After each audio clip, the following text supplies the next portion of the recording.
Magandang araw po, welcome po sa aking channel, Nov9 TV. Patalasasan po, meron po ba kayong mga properties na napapabayaan or non-performing assets? Plan nyo ibenta, pero wala kayong oras pagbenta nito. Kung ito'y pagkakatiwala nyo po sa amin, tawag lang po kayo sa aking numero, usap po tayo, gawan ko po ng video for free. Yes, libre po. Wala po kayong babayaran. Tutulungan pa namin kayong mabenta ang inyong property. Kami na po bala sa marketing, sa boosting, pati po sa paid advertisements, even sa tripping. Hindi na po kayo mapapagod sa pag-entertain ng mga buyers. Kami na po bala sa lahat. Tawag lang po kayo. Nandito po tayo ngayon sa Los Baños, Laguna kung saan meron po tayong bagong video presentation. Isang hot spring private resort or pwede rin pong rest house na may swimming pool. May lot area po ito na 480 square meters. At ang floor area naman ay 573 square meters more or less. Meron po itong master bedroom na may full bathroom na may access sa balcony, at ang second bedroom naman ay meron din pong full bathroom. Meron din po itong basement o man cave na may isang kwarto at may toilet and bath. May caretaker's quarter with own toilet and bath. Meron din pong common bathroom. Sa rooftop naman po ay meron ding toilet. Dito po sa loob ng bahay ay meron din pong mga kagamitan. Furnished po ito. May dining set, washer and dryer, two-door refrigerator. Then meron din pong regular na refrigerator. May sofa, 55 inches smart TV, microwave, built-in oven, at small appliances na 110. Meron din pong 110 at 220 na outlets. Ito po yung main gate at matatanaw natin ang covered car garage. Nakakasya dalawang sakyan. Doon po naman yung main door. Ito po yung facade, tunghayin nyo po. At ito pong garahe ay automatic ang roll-up door. Ito naman po yung access papunta sa swimming pool. May sukat po ito na 20 by 40 at 5 feet ang depth. May shower by the pool at children's pool. Sa dulo po ay meron pong kabana at yan po yung side view ng bahay na kung saan kahit po dito sa side na to ay napakalinis po. Kumbaga wala po kayong ipapagawa dito. Ito po ay well maintained. Once na ma-acquire nyo tong property, pwede na pong lipatan kaagad. Tungkol naman sa dokumento nito, ito'y titulado, buhay po ang may-ari, kaya wala po kayong maging problema sa documentation o sa transfer ng title. Sa likod po nitong bahay ay meron pang bakanting spasyo na pwede nyo pagtanman. Reason for selling, for good na po sila sa Amerika at halos hindi na sila umuwi dito sa Pilipinas. Kaya ibebenta na lang po nila ito. Yan po ulit yung garahe, then may access door dun sa dulo, at yan po yung roll-up door o automatic door. Ang switch po dito sa gilid sa may breaker. Yan po ulit yung main gate, secondary gate, at dito naman po may tatlong steps na papunta dito sa main door. May glass panel at naka-solid wood door. Welcome po dito sa bahay ni Ma'am at Sir. Yan po, napakalinis po. At yan po yung hagdan o stairs. Ito'y disenyo parang mini mansion. Dito po yung living area o salas. At matatanaw natin yung dining area at formal kitchen. Dito naman po ay may family area na kung saan may access po ito papunta sa swimming pool. Yan pong sofa set ay libre na at meron din pong ceiling fan. May security grill po itong sliding glass windows at access door papunta dito sa swimming pool. Dito naman po sa kabilang side ay yung access door papunta sa garahe. Yung covered na garage na may roll-up automatic door. Balik po ulit tayo dito sa loob. Mula po dito matatanaw naman natin yung dining area na meron pong wooden dining set at meron din pong two-door refrigerator na kung saan kasama na po yan. Dito naman po yung formal kitchen na may kitchen countertop, may malaking kitchen window with security grill, may kitchen drawer and cabinet, may built-in oven, range hood, microwave, stainless sink with faucet. Yan po yung hagdan papunta sa man cave o basement. Ito naman po yung powder room. Maayos po ang bathroom fixtures, naka-tile bathroom wall, may vanity mirror, hand wash basin, water closet with bidet, at bathroom window. Yan naman po yung access door na papunta sa likod ng bahay na kung saan meron pa pong bakanting lote na pwede nyong pagtanman. Ito po yung concrete fence. At balik po tayo dito sa loob. Yan po yung living area. At ito naman po yung hagdan. Bababa po tayo para check natin yung basement o man cave. Ito pong man cave ay malaki din ang espasyo. Meron pong mga double deck, naka-tile flooring, pulido ang pagkapintura ng ceiling at wall, may bar counter, may high chair, may display cabinet, o wine rack, at sa lower part naman, meron din pong cabinet. May wooden shelves at sa dulo po ay may stainless sink with faucet. Ito naman po yung storage. Nakalock po siya, hindi natin ma-check. Yan po yung stainless sink with faucet. Upon tripping po, request tayo. Mabubuksan po natin yan. Ito po yung bar counter at meron pong mga wooden shelves. Yan naman po yung stock room. May mga personal na gamit si owner kaya nakalock. At malaki pa pong spasyo dito na nilagyan nila ng bed frame na kung saan kung meron kayong mga guest, pwede po silang matulog dito. At meron ding kitchen countertop. May wall-mounted kitchen cabinet at may storage ng kitchen utensils. May access door din po ito papunta dito sa likod ng bahay na kung saan malaki pa po ang spasyo. May kubo, napakalinis po ng paligid at mataas po ang bakod. 2 kubo po yan at yan po yung access papunta sa swimming pool.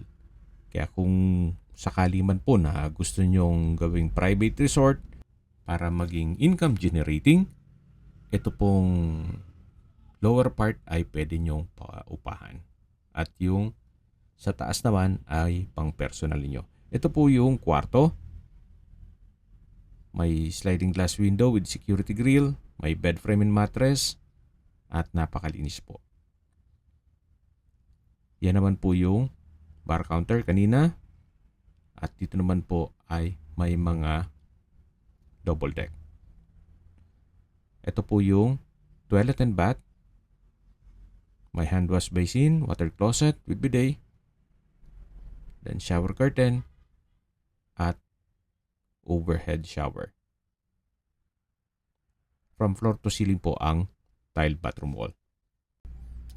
Yan po yung toilet and bath dito sa basement o man cave. Akyat na po tayo. Ito po palang hagdan ay naka-tiled staircase at naka-wooden handrail. At balik po ulit tayo dito sa ground floor. Yan po yung powder room. Dito po yung kitchen at dining area. Sa dulo naman yung access papunta sa swimming pool. At ito po yung living area o salas. Yan naman po yung hagdan. Napakaganda po ng disenyo, semi-spiral. Mayamanin po ang dating. At ito naman pong hagdan ay naka-tiled staircase, wooden handrail at metal railing. Samahan niyo po ako, akyat po tayo. At nandito na po tayo sa second floor. Yan po, tunghayin niyo po, napakaaliwalas, napakalinis. Iba po pag color white. Check po natin itong unang kwarto. Naka-solid wood door. Malaki naman ang espasyo. May dalawang double deck. Naka-tiled flooring. May customized glass window. Pulido din ang pagkapintura ng ceiling at wall. Window type aircon. At may sariling toilet and bath. Meron din pong wardrobe. Check natin itong banyo. Naka-solid wood door. May bathroom countertop, hand wash basin, bathroom cabinet, water closet with bidet, bathroom window, shower enclosure, overhead shower, at from floor to ceiling po ang tile bathroom wall. Yan po yung toilet and bath ng second bedroom. Yan po ulit yung hallway. Yan po yung hagdan. May chandelier. Then yung open below. At dito naman po yung hallway papunta sa balkonahe at master bedroom. Napakalaki po ng espasyo nito. May bed frame and mattress, may headboard, may console table, then yan po yung TV, smart TV, may wardrobe, tile flooring, yan pong refrigerator ay kasama po yan. Ito naman po yung full bathroom, may bathroom countertop, couple hand wash basin with faucet, vanity mirror, bathroom cabinet, water closet with bidet, shower enclosure, at overhead shower. From floor to ceiling din po ang tile bathroom wall at may bathroom window. Yan po yung toilet and bath dito sa master bedroom. Yan po, tunghayin nyo po ulit. Napakalaki ng espasyo. Meron din pong window type aircon at may mga customized glass windows na nag-serve as natural sunlight at may window seat. Dito naman po ay may espasyo na pwede pong gawing linen room. Tunghayin nyo po ulit itong master bedroom. Napaka-aliwalas po. High ceiling. At mula naman po dito ay matatanaw natin yung hagdan papunta sa rooftop. Yan po yung hallway papunta sa hagdan. At bago po tayo umakyat dito sa hagdan, check po muna natin itong balkonahe. Malaki naman ang espasyo. At mula po dito, matatanaw nyo naman ang inyong mga magiging kapitbahay. Ito po yung nasa mataas na lugar kaya flood-free area. Yan po yung swimming pool. Yan po yung concrete fence, yung kabana, yung shower by the pool. Nasa hilly na area po tayo. Kaya mataas po ang elevation nito. Balik po ulit tayo dito sa loob. Yan yung master bedroom, yan yung hallway. At aakyat na po tayo. Meron pong glass blocks na nag-serves as natural sunlight.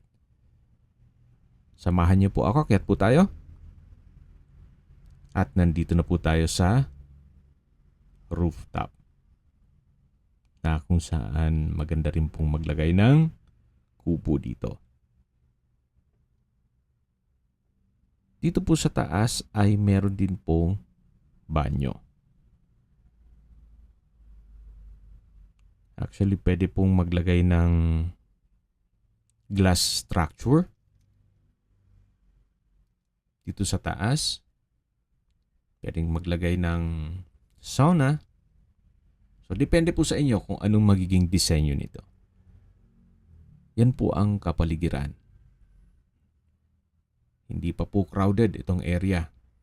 Napakatahimik po, sariwa ang hangin, at sa klima naman po, panayad lang. Hindi naman siya ganun kainit at hindi naman ganun kalamig. Ang kagandahan po dito sa property, gaya nung nasabi ko sa inyo kanina, kung sakali man na malayo pa naman yung panahon ng inyong pagre-retiro, pwede po ito maging income generating. Sa laki po nitong property, ang buong property kung sakali man na paupahan ninyo, mga 30 to 40,000 pesos. Yan po, may overlooking view ng lake mula dito sa rooftop. At kung sakali man po na gusto nyo may privacy, ito pong first floor at second floor, pwede nyo pong isarado. Then yung lower part na lang o basement ang paupahan nyo na lang. O gawin yung private resort. Para kahit papano, yung gastos nyo sa maintenance, dun naman gagaling. At habang nagdilibot po tayo, pag-usapan na natin ang distance, location at travel time. Mula po sa Calamba Los Baños Boundary Arc, ito po yung napakalapit lang sa Pansol, kung saan marami pong mga private resort. 2.6 kilometers lang po ang distance at ang travel time is 5 minutes. Mula naman po sa UPLB o University of the Philippines, Los Baños, ang distance is 4.5 kilometers at ang travel time is 17 minutes. Kaya kung meron po kayong estudyante sa UPLB, double purpose na po. May tirahan na sila at meron pang pwedeng maging negosyo ang private resort. At mula naman po sa Los Baños Doctors Hospital, ang distance is 4 kilometers at ang travel time is 16 minutes. Malapit din po ito sa Health Serve Los Baños Medical Center, na kung saan yan po yung lagi kong binabanggit sa inyo na dapat nyo i-consider sa paghanap ng property ay yung meron pong malapit na hospital. Hindi ko naman po sinasabing sakitin kayo. Yan naman po for emergency purpose lang naman. At mula naman po sa Los Baños Public Market at iba pang mga business establishments, ang distance is 1.4 kilometers at ang travel time is 4 minutes. Mula naman po sa Turbina, Calamba, ang distance is 12.9 kilometers at ang travel time is 23 minutes. Kung manggagaling naman po sa Manila o sa airport, ang distance is 56.4 kilometers at ang travel time is 1 hour and 6 minutes. Nandito na po tayo sa poolside at yan po yung cabana. Meron din pong kids pool. Yan po, napaganda po ng disenyo. At mula naman po dito, yan po yung hagdan na pinakita ko sa inyo kanina mula dun sa may mga kubo. At bababa po tayo, yan po yung sliding glass window ng isa sa mga kwarto. Yan po yung isa sa mga kubo, maayos pa naman. Yan po yung caretaker's quarter na kumpleto din po. Meron na rin pong sariling banyo. At doon naman po sa kabila yung pangalawang kubo.